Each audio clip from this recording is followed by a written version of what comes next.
basketball player turned performance marketer, and now a headhunter exclusively for digital marketers. I run a community of 10,000 marketers, though I was never born a marketer. Neither, I think I was born a marketer. Why am I lying to you? I think when I was in fifth, sixth class, I started selling pens. That was my first venture. My father used to get pens from his dealership, and I used to sell it in my class as for like a very cheap price so that I could just make some money and eat polo mints. Then after that, I by somehow struggling into school, I went into college. I got to know about Gary Vee, and you work at Maina Media, and somehow we got to know about that. I got to know about Gary Vee. He told me about flipping things using so much of influencer marketing. So I started drop shipping store like every other teenager. Then I started a sandwich stall, asked all the hot girls to give me a photo shout out so that my more sandwiches could sell. So I sold some sandwiches, went off to Goa, started partying, chilling there. Then I went to Bir, Ladakh. I was there selling the farmers' output vegetables to people in the main market. Then I went to, then I did a lot of things. But after doing so many things, I thought, why not I start my own digital marketing agency? What a new idea. Well, that wasn't new at all. But once I started doing it, I got a few projects, but I realized I'm not able to level up. That's when I thought, why not I go work with the best marketers in the world? And the best marketers in the world are in New York, and only they know performance marketing. That's what I used to think as a kid. I know, I was stupid, right? I was a kid. So I started applying to, I'm still stupid by the way, for all of you guys listening. So I started applying to around 1,000, 3,000 jobs all across US and all of places. And I landed a couple of good roles. One was in Z Group Digital, other was in Yodo One. It's a gaming company. I was sitting in Noida, traveling to London, Goa, all remote parts of India, earning in dollars and living that nomad life, right? And after doing all of that, I realized that this is a little, मेरे को अंदर से खोखलापन जो होता है ना, वो feel होने लग गया कि यार कुछ मजा नहीं आ रहा. Something is missing in the equation, right? So what I thought, why not I start helping my friends achieve the same level? So I started helping my friends get high-paying digital marketing jobs, then my colleagues, and with time, I started this group and this movement called India's Rich Marketers Club, where I am now helping India's Rich Marketers Club, helping them get 100 crore rupees worth job offers by end of December 2025. We're somewhere around 4.3 CR. And that is my big goal, and that this is what I want to do. So now over to Shreyasi, and then Mehul, over to you. Yeah. Hi everybody, my name is Shreyasi and I'm the founder and people and culture architect for Verb Human Capital Management Consultancy. I'm based out in the UAE and we do a lot of interesting work around this region. But to tell a little bit about myself, so I'm, yes, a marathoner. I am a Guinness Book of World Record holder. I'm a mom of 2 children, and I have worked for Fortune 500 companies. I have, in India, I had a stint with Wipro, and then I moved to the UAE and I worked with Reddington Gulf. It is almost, a $15 billion company now. It's also listed in the Indian Stock Exchange. After that, I moved on to aviation sector. I worked for Air Arabia Group, and I worked as the head of human resources for the tech arm of aerospace engineering in Air Arabia Group.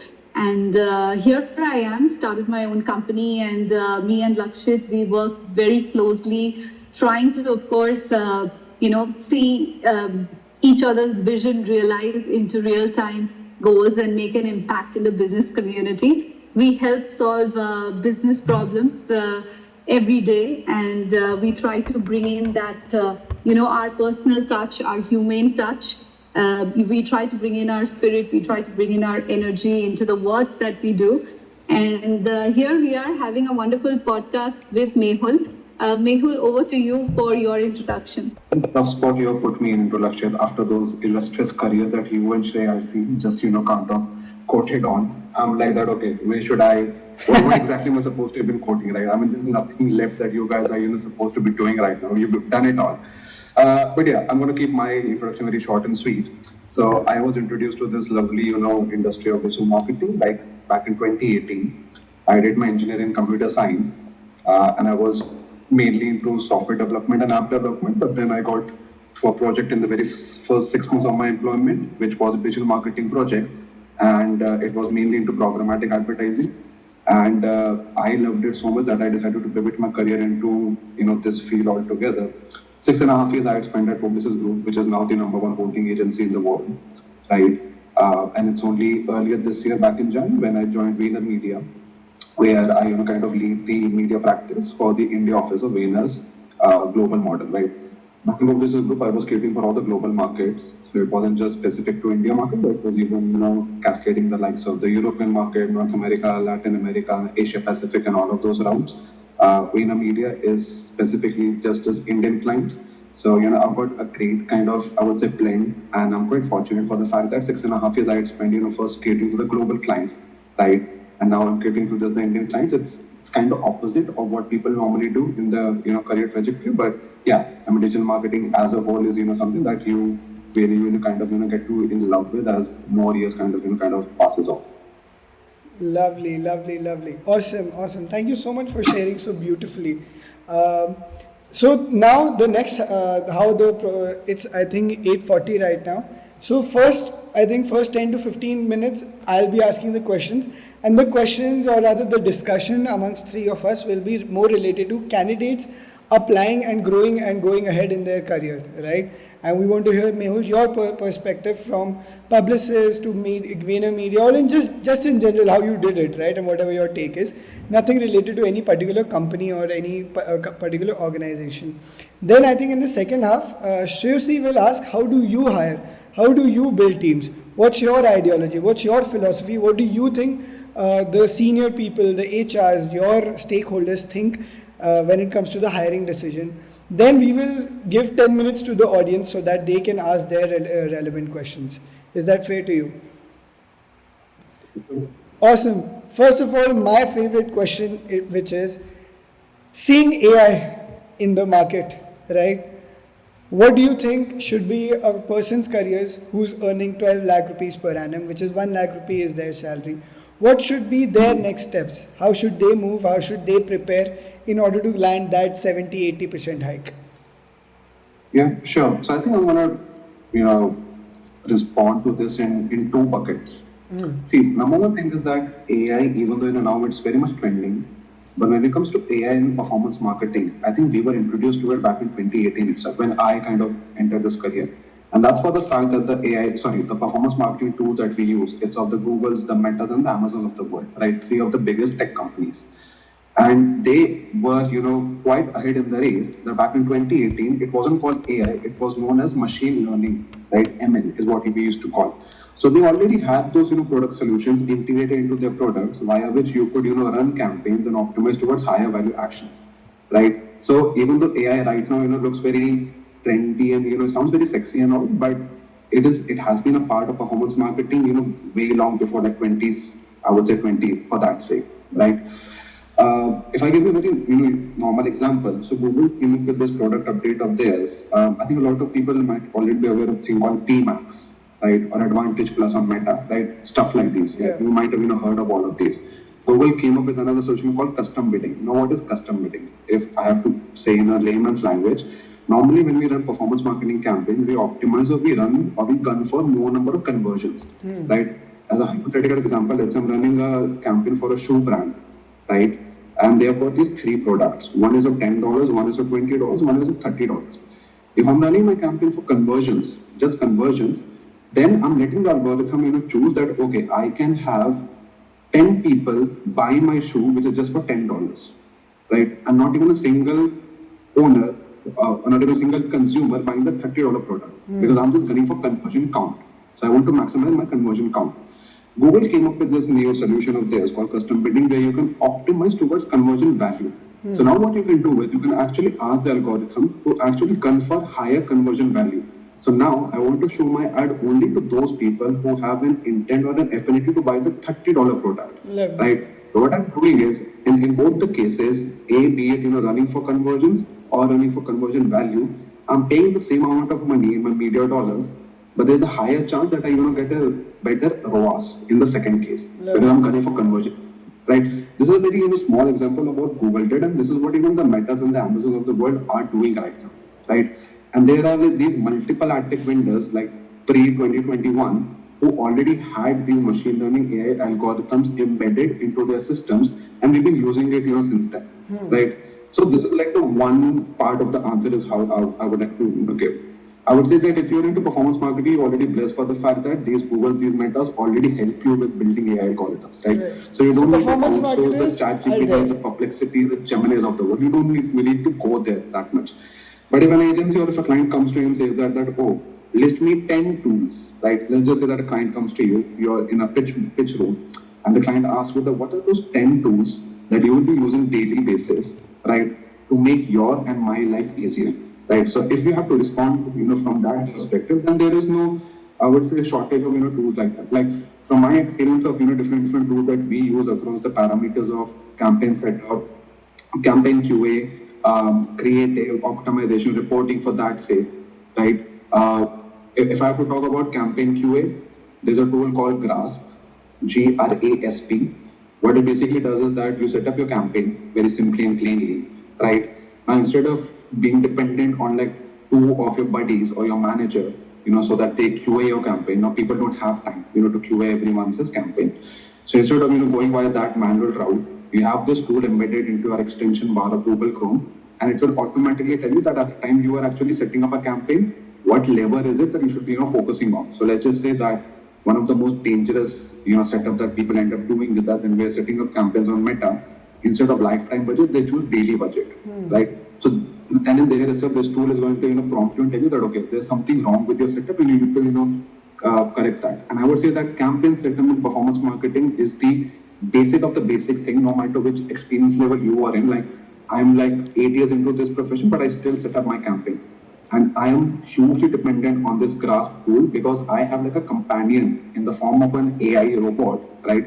Who's actually helping me set up my campaign, Love right? it. So at least so that I can have like a peaceful sleep for that sake. Right. Apart from campaign setup, then you have different tools. So for research and all, we use ChatGPT and Perplexity, right? ChatGPT is paid. Perplexity, you get the free version of it if you have like an Airtel, subscription of or anything like that. For creative, we use Figma for designing of our decks and everything. Now the good thing is that the likes of Google and everyone, they have come up with this new text to video generative AI LLMs like VU3, right? That's also something that we use a lot. Hagen is something that we use for UGC content creation. So if you guys follow these Instagram handles of Varun Maya or AVTV, and a lot of other infomercial influencers, what they're doing is, I think the most famous one is Finance with Sharan Hegde. If you guys have heard about this guy who sells finance courses, Hagen is basically an AI tool where you just kind of train that tool, and the more you train that tool, the more the avatar becomes like yourself, and it's going to even talk in the exact same voice of yours, right? So we use Hagen for a lot of like UGC content. So instead of gunning and chasing like influencer marketing agencies, right, and signing those contracts to hire an influencer for that sake, you simply have one single influencer having gotten their avatars created on Agent, and you just use multiple iterations of that. If you want to change the voice tone of any of your influencers or your avatars, you have a tool called 11 Lab. Even for some of the audio ads that we run on Spotify and other tools, we use 11 Labs to actually generate audio creatives, right? For subtitles, we have captions.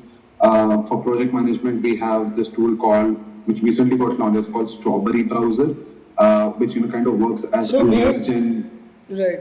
Mehul, sorry to disturb your flow, but where I'm trying to take you and where I'm trying to take this conversation is, right, if you were looking for a job, right, what would be your philosophy, or rather 3 steps or 5 steps, right, step-by-step method to get a better job in terms of AI? See, what we're talking right now is very much into the tools and performance marketing, though that is important, but out here people want to know the tips and tricks, how you got promoted, or rather who you got into Publicis or into Bhayana Media or into any company, right? And now you being at a director, media partner or a senior level, how can we replicate and get your mindset in order to learn from you? What would give me exact 3 step-by-step things to sort of win? Okay, so I wouldn't embed AI into this. What I would, recommend people here is that make yourself the master of one of the three domains. Now there are three digital marketing domains: mainly Okay. social media marketing, paid search marketing, and programmatic advertising. Right? Become a master of at least one of these three. Right? If I, as an interviewer at Publicis or at WPP, was to ask you, any question from the Google Ads or the Meta Business Manager or DV360, it should be, back in your brains. Like if you're sleeping in your night, and if I ask you a question that how to do this on DV360, you should know it. It should be at your fingertips. So instead of, chasing all the three, domains or the multiple platforms, master any one of those platforms. Because Right. majority of the agencies and brands are actually looking for SME, which is the subject matter expert of any of these one domain, right? That's at the beginner level. So I'm talking about if you're at 0 to 3 years of experience, you should be able to master in any of these one domain. Now, if you're looking to become into, or get into like a seniority role, right? If you've already got like 5 years of experience, normally what happens is that when people spend a year or two in any of the agencies, let's say 4 years of their life in digital marketing, any of the agencies, they have a good grasp of one domain, but now at seniority level, there's an ask of knowing all the three domains, right? And out of that, even knowing that, okay, how do you know perceive yourself as a leader, right? How good are you at project management, right? For that sake. In that case, I would say that whichever agency or brand you're working with, that's where you're about to upskill yourself. So let's say you are the master of social media, right? You're working at Publicis. You're 4 years into your journey. First 2 years you spend into just understanding the core end-to-end of social media marketing. Third year, you get into understanding search or paid search. So you get into Google ads, Bing ads, and all of those. Fourth year, you get into programmatic, like DV360, Amazon DSP, the trade desk, all of these bits, right? And if you reach out to your manager, if you, reach out to your leadership team back at your agency groups, they will help you, they will guide you, they will train you, right? And they will allocate you to live projects that, okay, paid search, you want to get into social media, we are going to train you for 1 month, we're going to put you into live project because there's a need in every agency, right? Every agency is, winning big clients these days. And instead of them hiring someone from outside, they would be more than happy if one single guy in their existing agency, in the existing team, actually is able to, harness all the three domains. So first 4 to 5 years, you should be able to develop the core competency of all the three core digital marketing domains. Again, programmatic, search, social, right? What you start with doesn't matter. It's just that how willing you are to, train and, become a master of all the three domains. Once you are able to understand that, okay, what the three domains are, the end-to-end capacity of, all of these, then you get into leadership roles, you get into strategy building, you get into client servicing, you get into project management, which eventually helps you land leadership roles for that, say, which require like 5 to 7 years of experience. Lovely, lovely. Thank you. I hope that's clear to everybody. But talking about this, I also want to ask, when it comes to interview, a lot of people here have they get interviews, right? People who have 7, 8 years of experience, they have 15, 17, 20 LPA jobs. So their resume tends to stand out, right? Their experience tends to speak for itself. But when it comes to interview, a lot of people are not able to crack it. So they have the skills. Skills is not the issue anymore, right? Anybody, if in India the world is giving you 20 LPA, 15 LPA, that means you have the skills, boss. That's not a question. Am I right or am I wrong? Shreyashi? Yep. You're absolutely right. I think everybody has the skills. It's all about knowing how to market it. It's all about knowing how to sell it in the interview. So let's hear it from Mehul that what he does at Bhayana to ensure that he has the right persona of the person that he's hiring. Right. But before we come to that, Shreyashi, but I would like to know from Mehul. Mehul, what do you think is required? How should we prepare for the interview? And can we prepare with ChatGPT voice assistant or not? No, I wouldn't recommend you that. Okay, why? I'll tell you why.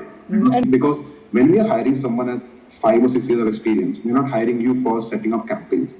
We are hiring you for 3 things. Number 1 is for pitch, because you are going to be our media SME. You are the sole guy who, the director of the company, the VP of the company is going to reach out to as a media SME, right? So any client pitch that comes in, and if there's a requirement of media to be infused into it, you're going to be the guy who's going to be sitting in that room, right? and representing media for your agency. Number two is strategy. No matter client or which industry or which vertical comes in. Someone who sells plywood has got like a revenue of 100 crores because they've got like a generational business running. How are you able to pitch to someone who doesn't understand digital marketing? And this is the biggest challenge in India, that majority of the brand managers don't understand media. If you tell them that Google Ads, I'm going to put a bid price of 2 rupees at a CPM of 4 rupees, their first question is going to be like, what is a CPM? True. So you need to have the art to crack that if you are teaching someone digital marketing, how would you do that in the layman language? And I'm saying this because I work with CEOs of the company who I have to drill down that what a CPM is. And it's a valid question for them because they are not supposed to be knowing what a CPM For is. sure. But you have to tell them in a layman's language, and at one single go, they need to understand it. The moment you tell them something, and if you're not able to understand it, you've lost the bet there. Right. Very simple. Right. And how do you prepare for it? You only prepare for it so I prepared it via two things. Number one, and this is something that I'm going to, everyone who's sitting here, if you guys spend even 30 minutes of your time on Instagram, I would say spend 10 minutes brain rotting yourself, because when I am super tired, from my day-to-day work, and I go back home and when I open Instagram, 10 minutes I do, watch all the crap videos. Brain rot is very important, but not beyond 10 minutes, right? But there are these Instagram handles, they want to be speaking within a language that they understand.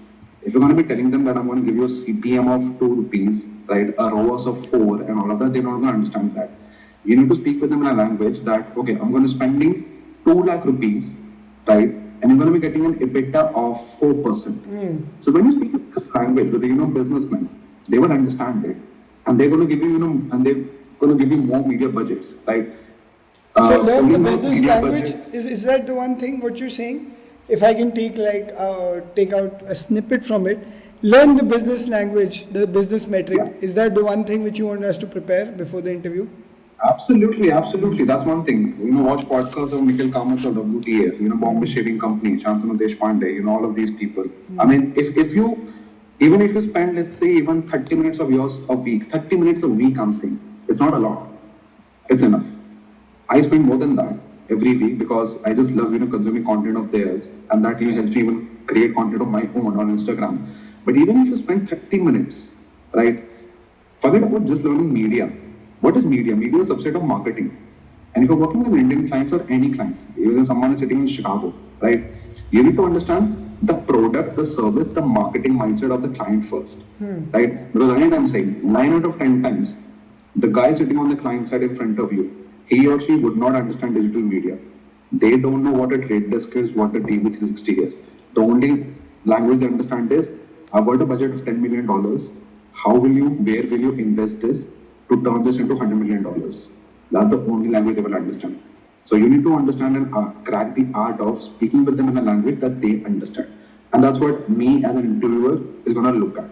That, okay, if this guy is able to sell me in the language that I understand as a brand manager, you are in. Awesome. This is everything. Lovely, lovely. I would like to now, first of all, thank you so much, Mehul. I think all of us, wherever we were stuck, I think we will be able to move one step ahead, right? Now I would like to sort of pass on the mic to Shirsi, who will be asking more questions related to the hiring and the mindset and the recruiter and how you're building teams. Over to you, Shirsi. Thanks, Lakshit. A normal person who is going for an interview, they have no idea about the culture, right? They know that they are technically fit with the job description. So they come for an interview. And if cultural assessment is the first thing that an HR is doing with the candidate or the hiring manager is doing with the candidate, how should one prepare for that? Yeah, so I think cultural fit, it kind of varies here which experience level you are at. So if you are like a 0 to 3 years of experience, normally HRs test you on that how collaboratively you're open to working with your peers, right? So what they will do is they will give you a situation that XYZ has happened with one of your peers, right? How would you react to it? So they would give you, those snippets or those situations to understand that, okay, how would you react to a situation? And do you actually have the acumen to become a leader, let's say 3 to 5 years from today? Right. So that's something a lot of HRs will actually, kind of test you on. The leadership qualities, what they are looking at. Technical interview is something that people like me gonna look at, right? When it comes to HR, they're looking at future leaders, because I would say every agency right now is in cost saving mode, and instead of like hiring experienced people with 10 to 12 years experience from outside and paying them extra, why not actually look at someone who you're interviewing right now at second year of their experience? Wonderful. So yeah, I think these are brilliant suggestions. I'm sure the entire community can use these tips and tricks which are being shared by you. Coming to my last question, that what do you think in an age of AI where HRs are implementing a lot of AI-driven technologies in recruitment, in performance management, etc. So, what is your take? Do you see that as useful, or do you still feel the human-centric HR assessments were more useful? What is your take on it? Yeah, I would say that all of these AI tools are definitely going to help the HR team and the recruitment team, right? Human intervention will always be there; it will be required, right? But I would say that yeah, it's going to only help the HRs of the world, right? To save on time, to save on effort. Like let's just say you got an open need to hire someone with 2 years of experience. Now there are two ways to do it. Either put up a LinkedIn post, right? Then you have people commenting on it, people reaching out to you, and then you've got like 100 CVs in your back pocket. Now if you screen through each of the CV, it's gonna take hours and hours and days. Right now, these AI tools which I just spoke about, there's this tool called Strawberry Browser. What it does is that on Strawberry Browser, you open LinkedIn, right? It will put in a post that okay, we're hiring for XX role with these many years of experience. Whoever applies on that LinkedIn job, Strawberry Browser is gonna filter out all the CVs which are relevant as per the brief that you give to this AI tool, right? And out of those 100 CVs, you're left with just 10 CVs. It's gonna prepare an Excel for you, right? And from there you can start to contact these people. So AI is actually helping HRs a lot in terms of saving time and effort, and that's where even people like us who are actually applying for these jobs, it's very very important that we go through the job description of each of the LinkedIn job openings. Normally, what we do is that the CV that we created 3 years back, we're using the same template, we're using the same exact CV and the resume into applying these new age jobs. That's not going to do it. What I would recommend people is that you go through the JD of each and every job opening on LinkedIn. Try to pivot your resume slightly into that form. So if an agency is looking for someone who has got experience in social media marketing, but specifically in performance marketing, right? Your generic CV says I have experience in social media marketing. Maybe you might get crossed out. But if you now pivot your CV and slightly tweak it in a way and you say, I have got experience in social media marketing and I ran this conversion-based campaign that got me a ROAS of 3 times for one of the clients. Now, you are a lot more relevant for this agency. This is a very small example I've given, but that's one learning that I've kind of seen, speaking with my friends, that you need to slightly tweak your CV or resume, in accordance with what exactly the agency or the brand wants, right? And they're, every agency, whenever they're posting a job opening on LinkedIn, they have, all of the JD, well descripted out. So you need to just go through that, and that's why you have to, prepare your resume and even for the interview. I completely agree with you. In fact, being in the recruitment space myself, this is what I see all the time, that one job application has so many irrelevant applications.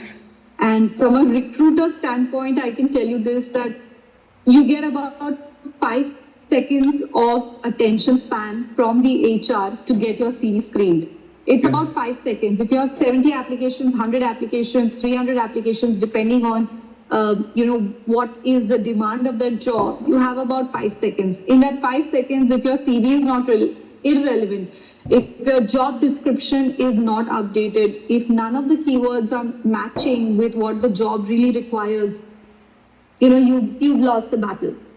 Also, what we see, now, which is very, very common, are fake CVs. People may be having 1 year of experience, but they totally dilute the entire experience level. So the market is very small. People are moving in the industry, and you would get blacklisted from that person's list, irrespective of which company you're applying to. So yeah, this is like my little take on the 3 questions that I had for Mehul. Over to you, Lakshit. I just have one question, then I'll sort of pass on the mic and bait into the audience. Guys, please start writing your questions in the chat.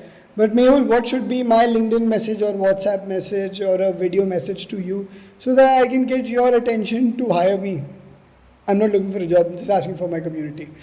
Uh, I've done this. I did this one of the before joining Vayner. See, first of all, if only a company is opening up like a profile or a job posting for digital marketing, then it makes sense to reach out to your HR team for that respective agency. If let's say I love Apple as a company, it's my dream company, and I'm reaching out to the HR of Apple or someone in Apple saying that I'm a digital marketer with this many experience, can I get a job there? If they don't have a requirement for that, they won't even give you 1 second of their attention, right? So why even chase Apple for that sake? Do it. I would say cold calls or cold DMs are obviously well welcome, but I would then recommend that if you see a job posting, let's say Boat, puts up a job posting, they're looking for a digital marketer with 4 years of experience. This is what exactly they need. And so whosoever posted their job post is mostly the recruitment team. You reach out to them, you connect to them. Even when you're connecting, with them, there's an option for you to send a message, right? Don't just click on the connect button.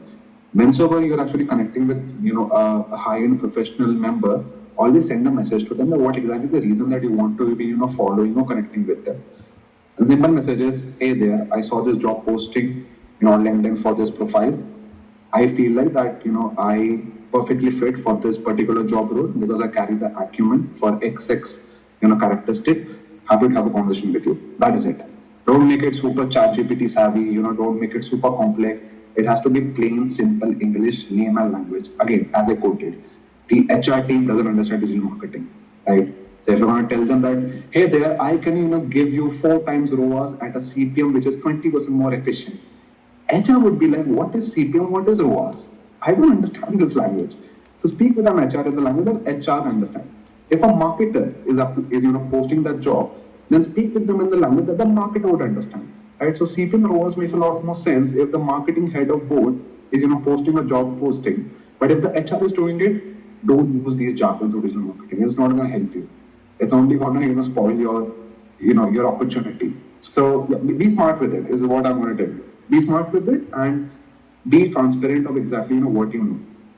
If they see you as a good fit, they're going to reach out to you. And one thing I would say that don't get disappointed if even in the first 50 emails that you had sent or first 50 jobs you had applied to, you didn't see a response coming in. Be prepared for that is what I'm going to tell you. Digital marketing is a very competitive industry, right? Lovely, lovely. That's a master class for you all. Awesome. Mehul, we might take 5 more minutes of your time because not more than that. So, first question by a Zoom user is companies lately have been looking for a video resume. How do you prepare for it? How do you make it? So, I've seen there's a couple of companies actually doing that. So, normally they ask you these 3 basic questions. Introduce yourself in 30 seconds, right? What your experience is, where you come from. Second should be the technical question, that what tools are you well aware of and all of that. Third would be something private to you, that what hobbies you have and all of that. Simple would be in a very well lit room, right? Don't make your video in a very dark room, right? Your face should be visible to them, right? Try to respond back in that 30-second video without any video cuts. It has to be like at one single go, right? Because these people check these a lot, right? Because all they're looking for is that if in case this is not an AI generated avatar which is speaking to me, right? That's exactly what they're looking for. And do a bit of hand motion stuff like that so that you look like a real human being and you get the validation. In terms of what your response is going to be like, that's on you, that how well you articulate it, right? Articulation is very, very important. And even if you get stuck somewhere, don't be like that, okay, this is going to spoil my opportunity. That's completely fine. Someone sitting back in England or in New Jersey can't speak a fluent English. People do get stuck and it's completely fine, right? There's nothing wrong with that. If they see that, okay, this guy or girl has got the knowledge, and I would say that if you really want to crack the very art of being able to speak in front of a camera, start doing that from today, because I think a lot of companies are going to start screening people like this. I think one of the days when people are going to call you to their office to take your interview, they started to get these video snippets, and from there they started to filter out people. So start to speak in front of the camera, just record yourself for those 30-40 seconds, keep it in your gallery mode, no one's going to look at it. It will get into the habit of doing that. Because even speaking in front of a camera is, one art that not everyone is, very well comfortable of. I wasn't 2 years back. I started to do that a lot more diligently, and that's why I can still say that I can speak in front of the camera to some extent. Lovely, that's lovely, lovely, lovely. Thank you so much. Anurag is asking a very important and a beautiful question. How does the selection work at Bhayana Media? And what key qualities do you look for when hiring someone for the assistant manager? I love Anurag, he's going straight for the kill. I don't know him, but I'm happy to know him. Yeah. Yeah. I won't respond it from a perspective that I am working at Bhayana Media, but I think every agency, be it a publicist, be it a house, be it a Dentsu, be it a people, they're all looking for, the exact quality. As I said, eagerness to learn, which experience you are in, that matters a lot because the kind of role they're hiring you for. 0 to 3 years, as I told you, master any one of the 3 domains.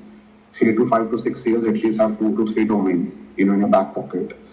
5+ years, you should be able to crack the leadership, questions. Lovely, lovely, lovely, lovely. Somebody was asking, is certification important while CV shortlisting? It's going to help you a lot, especially if you do the meta blueprint. And I would say if you're working for an agency, right, go after the life of your manager and tell them that the company needs to sponsor my meta blueprint certification because it doesn't come free, of course. I think it costs 15 to 20,000 rupees. So get your meta blueprint certification done if you're into social media managing. If you're into paid search or if you're into programmatic, I think there are free certifications of DV360 and Google Ads. Even Trade Desk, provides that to you. So yeah, certification definitely do help you well. It at least, gives you, think of it like an MBA. Like if I was to, have 2 CVs in front of me, one has done an MBA, one has not. The rest of the things are all same. I'm going to choose the one who has done an MBA. Yeah. Similarly, if I have 2 CVs, one has done the certification, one has not, I would choose this guy because at least I see that this guy, invested his or her time and effort. He tried. At least he tried, right? So I would also like to share my experience when I was going for the jobs abroad, right? Like because I was right bad out of college. I had no experience, and I was competing with people from worldwide. No, and not just India. So the competition is much higher, and I'm brown skin, and people are white skin, and people are racist, and that's the truth. I'm saying it as it is, right? But I think the reason I was able to get it because I just showed hunger, because I had done Facebook Blueprint, the media buy, the best one. I paid $100, $200, whatever it was. I got that certification. All the Google Ads skill certification, I got it done. All the LinkedIn certifications I had done. So everything related to attribution, which is Google Analytics and all of that. Second, all the media buying basic. Third, all the email ones. And I can guarantee you, it took me around about 8 days to complete all these certifications. Not more than that. It's not that big of a deal. It's just that you have to do it. And all of these certifications has a QR or some sort of code, right? All of the tokens are generated. So it shows some token IDs. It shows authenticity and it is great. But I would like to repeat myself that it doesn't guarantee a job.